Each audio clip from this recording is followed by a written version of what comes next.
Grant Jameson, video mentor extraordinaire. The reason that I wanted you to be involved in this was because you are a rare breed of accomplished filmmaker, business owner, have built a team, started life as a videographer, but actually you love marketing. And we were just saying before this recording, like marketing is the number one skill that if you can master as any business, but specifically a filmmaker, it can change everything in your business. Thanks, Dan. Good to be here. So I started Lift at the start of 2020, which was the perfect time to start a business. COVID absolutely shut that down within months, but we still managed to survive, which was awesome. We've slowly built our way up. We've made a few mistakes along the way. I think I spoke to you about this before, but we niched in the wrong space. I messed up a big 200K contract, which still eats at me now. But now, 4 years on, we're getting 1 to 2 leads a week. We've got over 43 clients. Look, that's put a little bit of mayo on that just because, one client might spend 5K with us a year for 3 years, and I've counted that. But, 43 plus clients, and we've got a team of 3 now. So it's been a bit of a journey, but it's super exciting to be here. And I think if I can nail it down to one thing, it's just getting comfortable with marketing. And that's something I'm really passionate about. I started off hating marketing, hating the idea of putting myself out there. And now it's just kind of part of life. It's just a habit that we've gotten into. So, and I think you've always said marketing is everything, isn't that right? Yeah. I learned this from another mentor, and he said, marketing is everything and everything is marketing. And then I think another mentor said, if you are making less than $1 million a year revenue, you are a marketing business, nothing else. And I think what they meant was all of your effort needs to be on filling your pipeline, getting in front of new opportunities. And we often talk about it at the VBA. It's like your number one job is just to create some visibility for what it is you offer to the market, because value is only created when you solve a problem. And the biggest problem that I think face most videographers, most filmmaking companies, is they just don't do any marketing. They just rely on word of mouth, hope the phone will ring. And as we've experienced in the last few months, for a lot of freelancers, that's really changing. Why do you think filmmakers on the whole are so adverse to marketing? Oh, that's a tough question. I think it's because we're so used to being behind the camera and we don't really like getting out in front of the camera, possibly is one reason. And the other reason is it's hard to know what to post about. It's hard to know what to market. Like, we're not marketers necessarily. We haven't been trained in that. We've been trained in filmmaking. We've gone to film school. We've loved cameras and the techie kind of stuff. So marketing is like this whole other world. Yeah, I think you're right about the being behind the camera. I think a lot of videographers, filmmakers, whatever you want to call yourself, are actually introverts. But we don't want to be in front of the camera. We want to be behind the camera, composing, framing, telling the story. And I think the idea of marketing is that you've got to somehow put yourself out there. And you do to some degree. And we were just saying before this call, we can say with lots of experience, hey, you just got to get the confidence to get up and do it anyway. But as you said, that's harder than it seems at times. If you lack a bit of confidence, I think the fear of rejection is so great in us creatives, because the skill that makes us so good at what we do is an understanding of subtlety, is an understanding of nuance, is an understanding of human behavior. But that vulnerability can leave us susceptible to feeling a little bit naked, a little bit, fearful to, if I put myself out there and someone says no, will that knock my confidence? Is that something that you have experienced or see in others? Absolutely. I still get a little anxious sometimes posting now. I've been doing it for like 4 years. So I think it's important, though, to not get disheartened. You need to stay consistent and, give yourself baby steps. Like it might be just to start off with, like, don't give yourself this huge task where you're going to create a series of videos or something like that for LinkedIn. Just start off small. Just do a little. Today we're on set with this customer. We're helping them create a new brand video. I'm super excited to get this out. Like it's baby steps, right? It's not trying to, conquer the world in one LinkedIn post. It's just slowly working your way up, and you'll gain more confidence the more you post. And that's sort of what I've seen along the journey. Is I started off, probably got like 2 or 3 likes a post, and then people forget about it anyway. So, it's also that little bit of like, no one's thinking about you as much as you're thinking about you. So that's kind of freeing in a way, right? Because it means you can just post something, and if it doesn't stick, well, no one really saw it anyway. Yeah. It just reminded me of something, which is a lot of times across the people we work with, I think there's a propensity for filmmakers, videographers, creators, producers to think everything I do has to be of an absolute 100% standard, because I think there's a misconception in the mind of the filmmaker that says, hey, what I put out has to be perfect. Otherwise, the person watching it might judge me and think my work is bad and therefore not hire me. Is that something that, where have you seen that show up? And how have you perhaps overcome that? Is that something you ever experienced in your own work? I think it's easy to get obsessed with like the details. I see a lot of videographers fine tuning their show reel over and over again, and not sharing it, not posting it, just like, I'm still working on it, it's almost there. So my kind of motto is done is better than perfect. And I think with social media, it's so fast and it's moving so quickly that you're just holding yourself back if you're holding onto some content and spending weeks developing it. Much better to get it out and move on to the next thing. For me, it's all about consistently posting decent quality content rather than sporadically posting incredible content. Yeah. So a little and often beats one post once a month. I think so. It's like A+ consistency with B+ quality. Yeah, yeah. And it's interesting because, I mean, we've known each other quite a few years now, and I've seen your journey evolve enormously. And you're now a bit of a LinkedIn guru. A lot of people within the VBA have you on a bit of a pedestal, which I know makes you feel really uncomfortable. But they just see you producing this consistent work. And I think you just hinted at it there. It's like, I was saying to someone on a call this morning that, you will spend an hour on a Sunday putting together your LinkedIn post for the week because you want to get it done and dusted and out the way. I hear a lot of videographers who say they want to grow, they say they want success, they say they want to have more leads coming in and more customers, but Saturday and Sunday they're not working on that because it's a weekend. And like, what do you think is the block? What changed for you when you were Grant Jameson videographer with a handful of clients? What was the turning point for you that you went, I will have to just put some extra effort in here because I have this desire for this outcome and this goal, and I realize the time I'm allocating to it's not enough?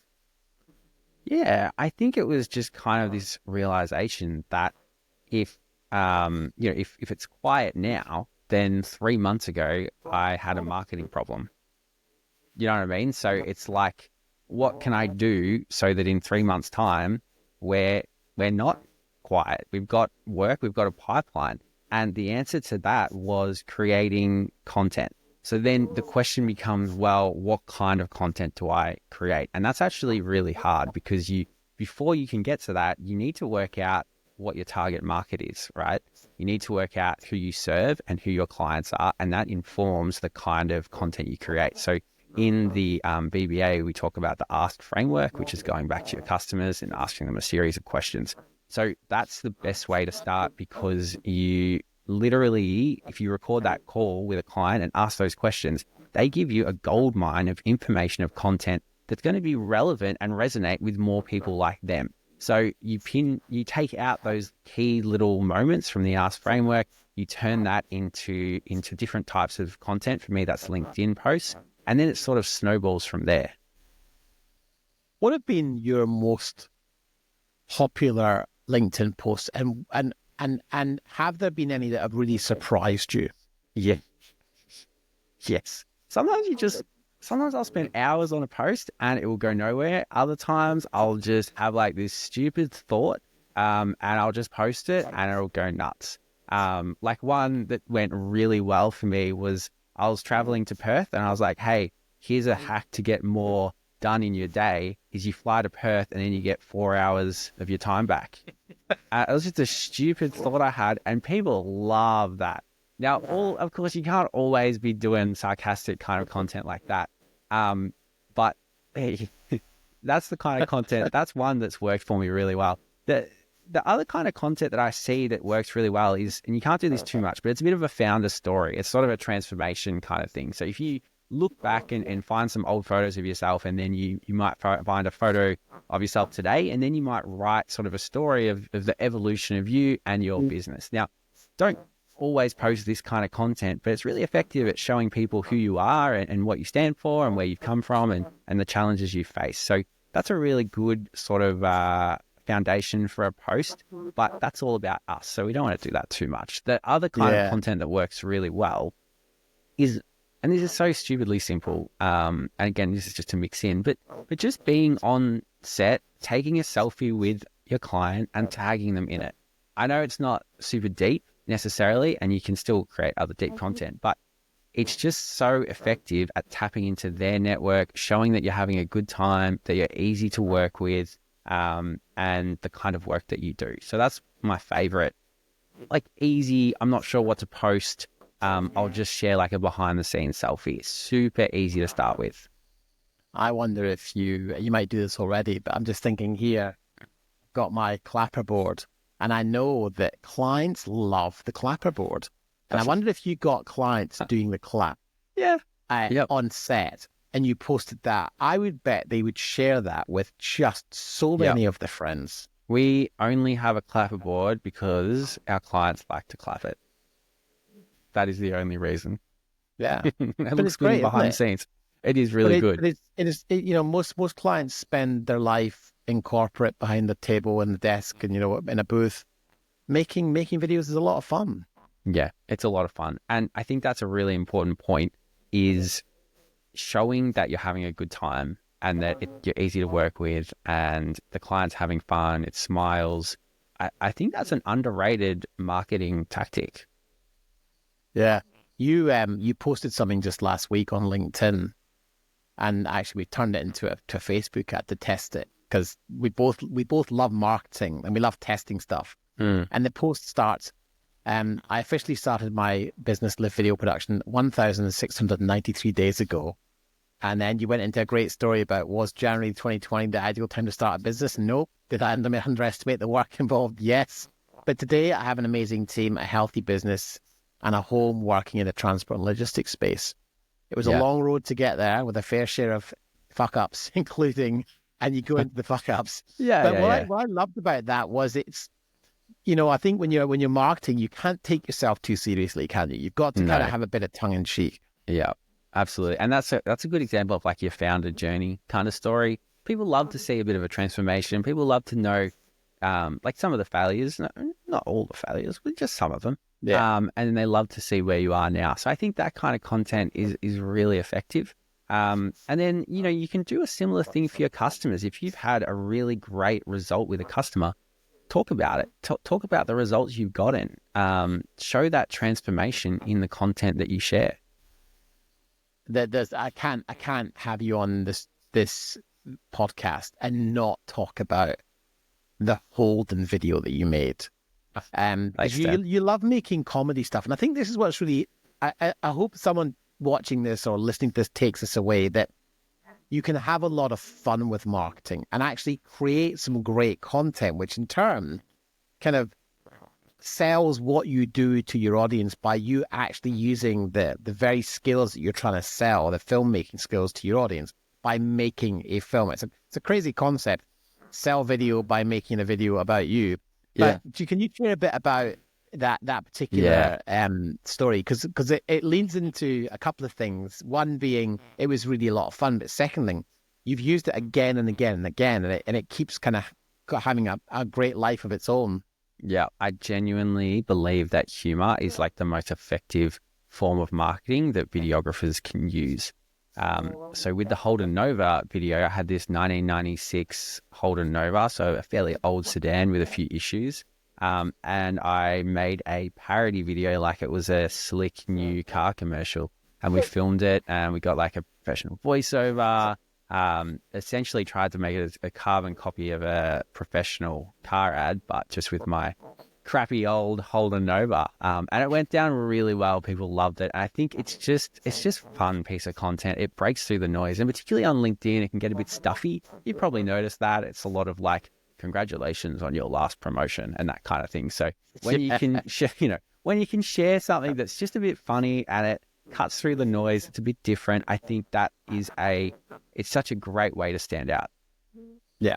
Okay, cool. Well, look, I think, and you made this great suggestion, which is you wanted to come on this podcast as long as you could share some observations or some tips that you've picked up along the way with our viewers and listeners. So why don't we get into that? Why don't we start, Absolutely. creating some actionable steps that someone who's perhaps a little further down in the journey from you, like maybe not quite as established, or even if they are, like what are some of the things that you've learned that that you could share with the audience? Yeah, absolutely. I've got some good tips to get started. And I was looking for a freelance videographer the other day, and I found this really frustrating is I kept stumbling across people calling themselves like corporate filmmaker and cinematographer, but doing corporate. And so a lot of different language that I think for people that aren't in the industry wouldn't understand. So that kind of got me thinking, well, I think what a lot of videographers aren't doing is getting their positioning right, getting the language that they use to describe themselves right. So how do you identify, first of all? Do you identify as a videographer or as a filmmaker? Because what's going to make sense to your target market? If you're trying to attract businesses, then calling yourself a filmmaker is probably not going to attract businesses, but it might work for agencies if that's what you're after.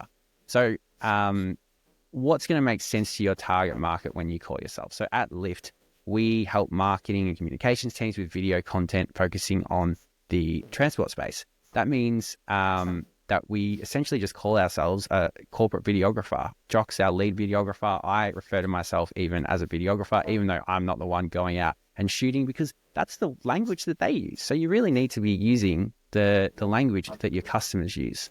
That's sort of my first general tip is working out the language that your customer use and then, correcting that.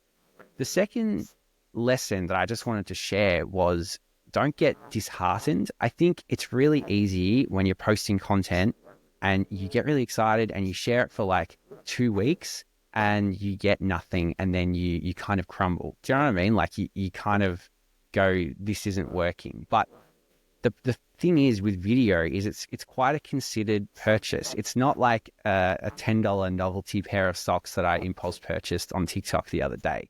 It's something... It's all like my treadmill walking pad that's under my desk that looks terrible on camera. That's like an impulse purchase. Video production isn't like that. It's a considered purchase. Your potential customers, they're not going to see one post and purchase. They may not even like engage with your content. Time and time again, we've had people come through our get a quote funnel that have never engaged with my content but have seen us on LinkedIn. So it's important to remember that you might be posting content and you're not seeing engagement, but it doesn't mean that people aren't watching. And it also doesn't mean that you should stop. It's about consistently posting relevant content. So when your audience is ready to buy, you've already built trust and credibility because you've just been consistently hammering out relevant content 3 days a week for 6 months. And I think at a minimum, you need to be posting your content 3 days a week. And you need to do it for 6 months, and then you can look back and go, well, what did well and what did not as well, and how can I make more of the content that did well? So that's my kind of second lesson, I guess, is just don't get disheartened in 2 weeks if your content is bombing. You need to keep pushing and testing and trialing. And the reality is that building a business takes a lot longer than you think. Oh my God, but not as long as you think. If you look back over the last 5 years, how far Lift's come in the last 5 years, it's incredible. But when you're starting out, it seems like so far away. Seems so far away. So it really is just consistently posting content, and you'll find that even the content that bombs, you'll get lurkers that might mention it to you in a call. We've had a couple of customers go, I saw this post you did and I really liked it. That's why I wanted to get in touch. And I looked back and I was like, you didn't engage, and it got like 3 likes, and I thought it was a dead post. So you don't actually always know just based on the LinkedIn metrics necessarily. But by posting frequently, you're always being seen. And I think it's that being seen makes it look like you're always busy, because you are always busy. But you can actually kind of fake it a little bit as well. You know, you can post old content. And the key is if you're consistent, whenever someone who could be a client is on LinkedIn, they're seeing that you're out on a shoot somewhere. And they don't think any more than that. It's like, oh, that's that guy again. 100%. And I repost content all the time. I like regularly, I call it like my evergreen content, because I can just use it again and again. So you might just like change the image that you use with it, or you might change the hook. But once you've kind of posted for 6 months, you'll see that you've got like absolute winners, and you can just repost those every 3-4 months and maybe just tweak them a little bit. And then you don't have to be always creating fresh content, which is exhausting, right? Yeah, that's right. Yeah, awesome. Great tips. Give me more. Cool. I've got more. I've got some more. We have touched on this already, and maybe this is controversial, but I'm all about the A+ consistency and B+ quality. And I don't mean that in a bad way. Like, obviously the quality still has to be good, but it's more about the fact that you just have to be consistent and keep posting. Like, and we've just touched on this, but I don't think I can undersell how important it is to just be consistent and keep posting content. That's the lesson. It's such a short one. That's a really short one, but it's just.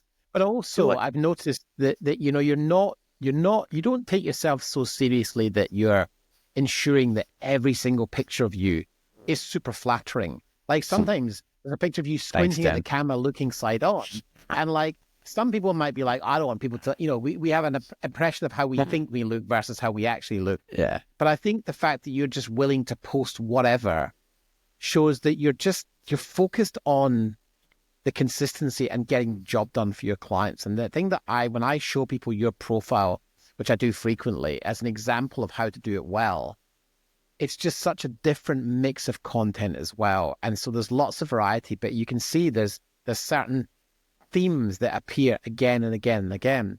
And the thing that always stands out for me with you being working in transport and logistics, there's a lot of trucks and a lot of high-vis, which actually is a visual language of the industry you're working in. And so when potential clients see you, they go, well, he's already suited and booted in the high-vis. He's probably done the training. He knows all the compliance. He knows all the safety issues. And he's there with trucks. So why would we go anywhere other than the guy who does trucks? And I know that some of your big clients, and they're big clients, fly you all over Australia when they could absolutely get a crew locally, but they want you because of your expertise. 100%. And I had a call yesterday with someone, and he said, as soon as I saw all your high vis, I got excited. Yeah. And I was like, oh, amazing. That's exactly what we want. And I was like, great, we basically live in high vis. And he was like, oh, I doubt that. And I was like, no, it's like literally we live in high vis basically. So I think that's a really good point. It's about, I guess, creating that content, and even the imagery. It's all about your customer and what's going to resonate with them. Yeah. Something that's really sticking out for me that, you know, that I know I very much stand behind, but it's great to teach it and then see it implemented and then hear you teach it back to this audience, which is, you've just got to put all your effort into what is the client's result? What is the result they want? If you focus all of your energy on that, you will win forever. They'll keep hiring you because you're not making it about you. You're not making it about the gear, the frame rate, the lenses, the aperture lights, or whatever rubbish is, you know, the trend of the day. The clients just couldn't care less. I think that's been a really big lesson for me as well, is it's not about 4K, 8K, 10-bit, red, lighting, whatever. It's just about how can we get the clients the results they want by using video. It's as simple as that, right? Yeah. So for example, a big one for us is recruitment. So, it's not, obviously we try to make pretty pictures, but it's not just about making pretty pictures. It's how can we help them find more quality applicants by using video in their next recruitment campaign. Yeah. Nice. I've got one more tip. I just wanted to Cool. share some content ideas just to get people's brains ticking. Nice. I've got some do's and I've got some do not do's, just to help videographers starting out with marketing. They don't know where to start. Just some easy stuff. And the thing I'll say is, if you're stuck and you're listening, you can go to my profile and you can steal my formula. You can, I probably don't steal my story, but you can steal the way I write, whatever. I don't care. Just do it. Just get yourself started. Yeah. Nice. So the first content idea is the behind the scenes. We talked about this already, but I just cannot hammer in how easy it is and effective to just post some behind the scenes photos or video and tag your customer in there. Like it's easy. It's pretty easy, right? That's easy. You can do it. Yeah. The second one, the founder journey, that does take a bit longer. We spoke about that. It's really good, I find, at inspiring people, and it generates a bit of discussion from your customers, and then people that have worked with you will comment and go, wow, it's always been a pleasure working with you, that kind of thing. So that's pretty good. Real-time sharing of what's been working for your customers. So the kinds of content they're working on and what that's doing. And that often doesn't get a huge amount of likes or anything, but for the people that's relevant to, they will read it and they will respond to it. And I think that's really powerful. So we did a post. It was all about, it was like best practices for creating video in the transport and logistics space. And I had a look at the people who engaged with that piece of content, and they were some pretty high up people in some pretty high transport companies, and they never engaged with any of my other content. So it just goes to show that posting relevant content is just super critical. Then you can go into things like what kind of challenges your clients are having, and what sort of trends you're seeing in their space, and how they're using video to solve those challenges is always a helpful one. What I would say is have less of the 5 tips on doing this and 5 tips on the best gear and the 5. Your clients don't care really about that sort of stuff. Remember, it's not about the video, it's not about the actual video. It's about what they can do with the video. So less AI drivel. I think we've all seen enough. I see a lot of people just make a mid-journey photo and then copy some ChatGPT. It's okay to use ChatGPT to get your idea fleshed out, but you can't just copy and paste it, because it's so obvious when a post is like, in today's digital world, we're evolving to do. It's nah, mate, you've lost me. Just talk like a human. Talk like you would normally. Some of my best posts are ones where I'm a bit flippant, a little bit sarcastic, and it's just literally like I'm talking to you in real life. And to let your personality come through. Don't feel you have to be apply this business personality because it's LinkedIn. That's exactly right. It's like, let your personality come through. I think you've nailed that, Den. And then my final tip, and it might be a little controversial, but I would probably share less of your finished projects. Share occasionally, but I find that the people on LinkedIn don't really care that much about looking at some other company's video unless you can really highlight how it helps them. I personally have just found very little success sharing our finished work on LinkedIn. Not really sure why that is. I can only assume people just don't care about other businesses. Yeah, I don't know. I think it's like I said earlier, we care much more about us than anyone else does. And I think we care much more about the finished project that we've sweated over, that unless you are the client, no one else really cares. Yeah, exactly. And then the final one is customer testimonials are good, but you'll find they don't always get a ton of engagement. But I think that's okay, because it's still reinforcing the trust and credibility thing. So it's don't get disheartened again if it doesn't perform that well. I've found that customer testimonials don't usually perform that well. Sometimes a video one does, but generally they don't. But it's still worth sharing, because even if people don't really like it, it just shows that it shows that social proof element, right? Yeah. one thing you didn't mention was something I know a lot of people get quite fearful of, and that is the idea of building lists of job titles like marketing managers or HR managers inside the Sales Navigator and reaching out to them and beginning a conversation, which is Yeah. an important part of, and probably the most uncomfortable part of this process for a creative person.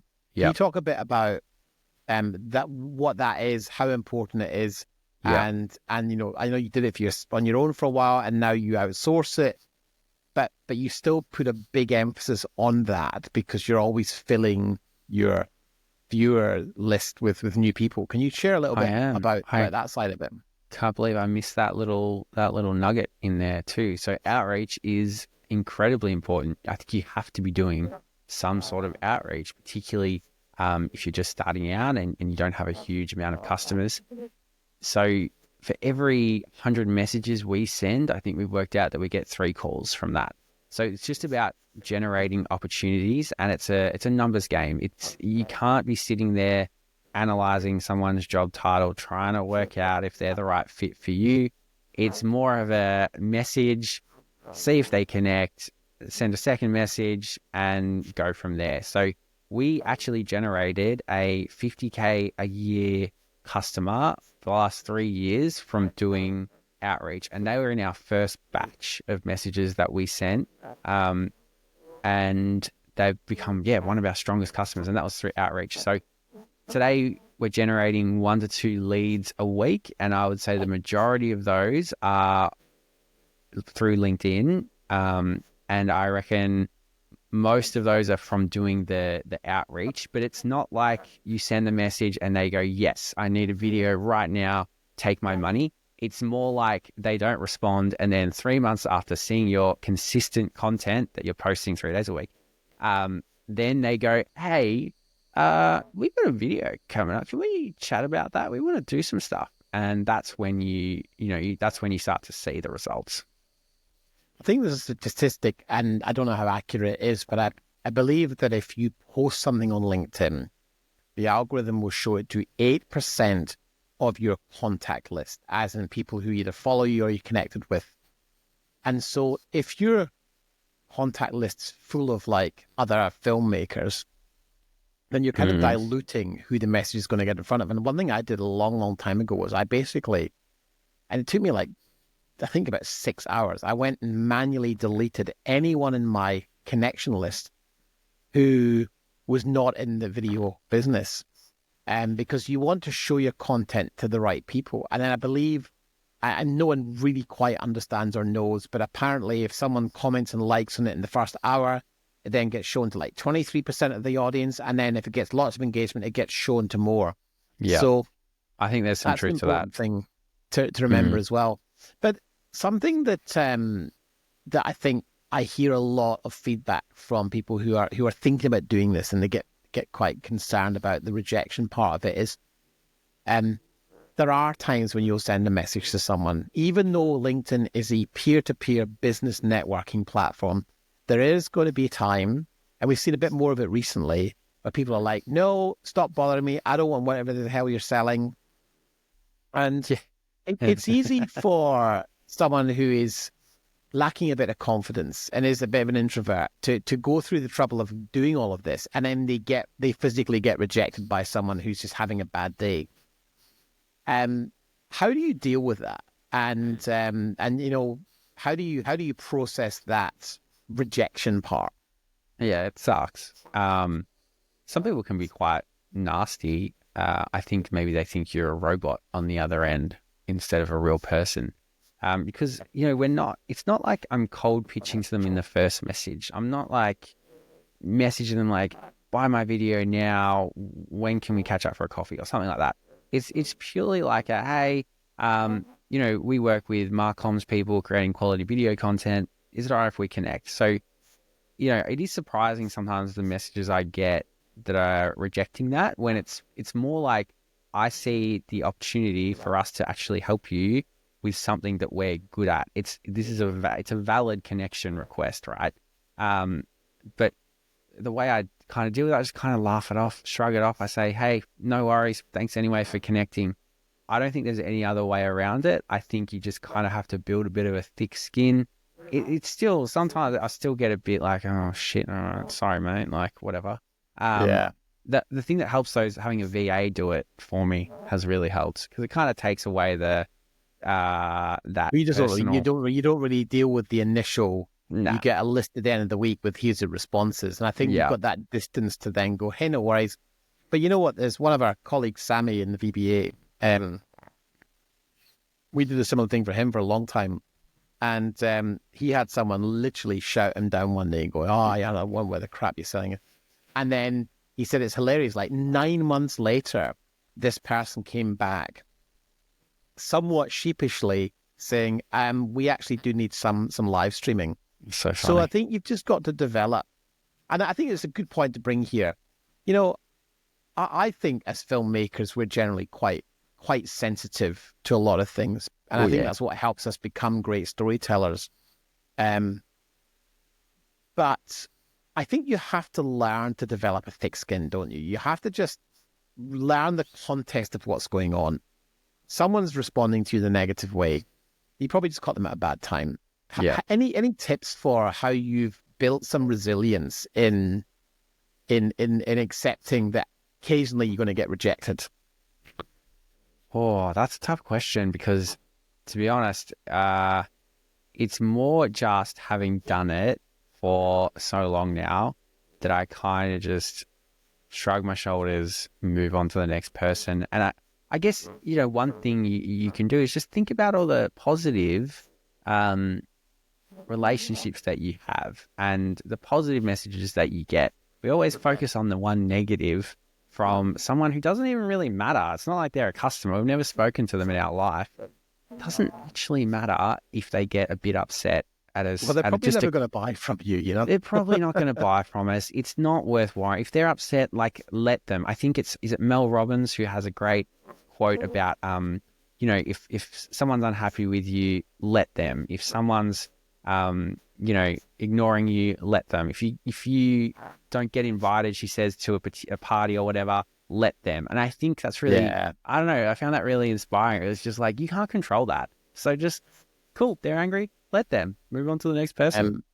Sam, my wife, came up with this. I don't know where she got it from, but she's like, if you are upset with me or you have an opinion of me that is not aligned with something I would think is complimentary, cool. That's got nothing to do with me. What you think of me has nothing to do with me. And I think that's really powerful, because I think we often feel more than we perhaps need to. And I think what happens is the more you do anything. I was having this conversation the other day with someone, and I remember distinctly, it was about 2019 when I was looking at doing my first sales call for like this, moving into this sort of digital world of training and education. And I had to do my first sales call. And I was like, oh my God, I've got to follow this process. And then there was this tracking sheet and it had like hundreds of lines and it said, data not valid or valuable to you, executed 30 sales calls. And I was like, oh my God, 30 sales calls. Like, that is terrifying. And I know you and I have had many conversations over the years about sales, and you were never that keen on it. And I was like, oh God, you know. And then just the other day, I did my 300th sales call. Wow, that's huge. And I was like, wow, 300. And now I'm like, I don't even need any notes. I can go through the process almost verbatim. And it's just practice. It's just repetition and doing it and getting rejected and being like, okay, that's okay. It wasn't the right mix. It wasn't the right fit. 100%. So I think there's a lot to be said for building resilience by just doing it anyway. I think so. I like to ask this question because I'm curious, because someone asked me it recently and I was like, it's a brilliant question. Going back to your childhood, is there a time when you can reflect on an action or a situation that you can now see was the beginning of your entrepreneurial journey? And what was that? And what created that environment? And why do you think you ended up becoming an entrepreneur? funny that you asked me why I end up becoming an entrepreneur. When I was about 9 or 10, my stepmom asked me what I wanted to do. And I said businessman. And I must have seen like a movie or something to do with a generic businessman. And I was like, yeah, I want to do that. Didn't really understand what that was.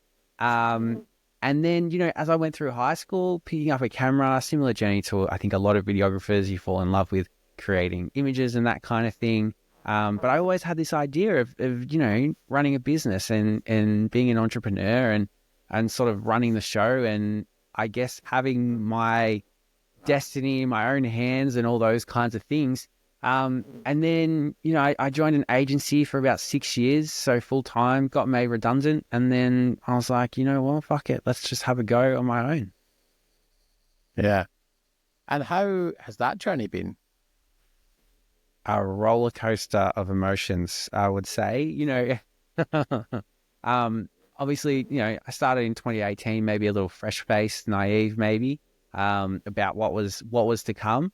But it's just been like a really slow process of like learning a new little thing or adding a little thing to our what's the word? Like our portfolio. I just piece by piece, growing and growing and growing in such small little increments that you don't even realize how far you've come until you look back. Yeah. I think that's probably the best way to sum it up. It's you don't know how far you've come until you look back and go, oh wow, yeah, I used to only be doing like 50K, 60K in a year, you know? Yeah. That's pretty incredible. Well, your main client when we first met was Tupperware, and they don't exist as a business anymore. And that was like your number one client. And I remember they went quiet for a while. You were like, oh shit, they've gone really quiet. Yeah. And that's why I love, you know, we get together twice a year in the VBA and we spend 3 days in the room. And the day that I love the most, I mean, I love all the days, but the day I love the most is day one when we go, okay, so who wants to just like start sharing where they were this time 6 months ago and where they are now and what's changed. And I think even though we've done it multiple times, we're always constantly surprised by just how much you've achieved because you're not really noticing the incremental changes that happen every single day. And you look back and go, oh, actually, we were doing X this time last year, and now we're doing Y, or 6 months ago we had this. And then I remember before you even had any of your team, yeah, it's like, I oh know. my God, I've got to like build a system for editors. Like, oh, it's so hard. Like, wow, I hate it. Really, I'll just keep doing it myself. And then the pain got too bad, and then you found someone amazing in Jock, and then you kind of graduate. I always think business is like you start off as a child, and then you become an older child, and then you hit 10, and you're like, I'm 10 now. Yeah, I'm not a kid anymore. And then you become a teenager. Yeah. And it's weird. The other day I was saying to Sam, I said, you know, it's funny. Each decade is like, you know, 10, 20, 30, 40. We celebrate the milestones. But you're a teenager at 13. Yeah. And you've only actually got 7 years as a teenager. And then you're 20. But I think of business like you go from being a child to an older child to an adolescent. Yeah. And the adolescence business phase, I think, lasts a long time until you become a kind of adult business. Yeah. And then you go through different phases and seasons. I like that. I think we're probably still an adolescent. They've still got a lot to learn. Most businesses are in adolescence. But you're well on the way, you know, and I'm so thrilled that you found the time to be able to, you know, to invest in being part of the video mentors. And you know, our goal is to do more conversations like this, share more tips. And I guess all we want you to do from a listener and viewer point of view is if you find this valuable, please share it with someone that you know. And you can also join our free community on School. If you go to thevideomentors.com, you can click on the big orange button that says join our free community. We spelt it with a K to be all marketing and make it stand out. So people go, hey, you spelled it wrong. But that's pattern interrupt, right? And that's really part of what marketing is all about. And Grant, any final thought? Any questions I've not asked you that you think I should have? I think we've covered it. Like, just it's been really good to do a deep dive into marketing. Maybe we can do a part 2 at some stage. But Yeah. If anyone's listening has any questions about how they can start marketing, I genuinely enjoy talking about it. I find it a really interesting field. To be honest, if I didn't run a video business, I'd probably be working in marketing because I just find it really fascinating. So please just reach out if you have any questions, want some tips on getting started, some feedback. Always happy to help. Yeah. Definitely connect with Grant on LinkedIn. For sure. Thanks, Dan. Hey, thanks so much for tuning into that episode. I hope you found it super helpful. If you want to make sure you stay up to date with what we're posting, we post regular content, smash the subscribe button and check out more content over here.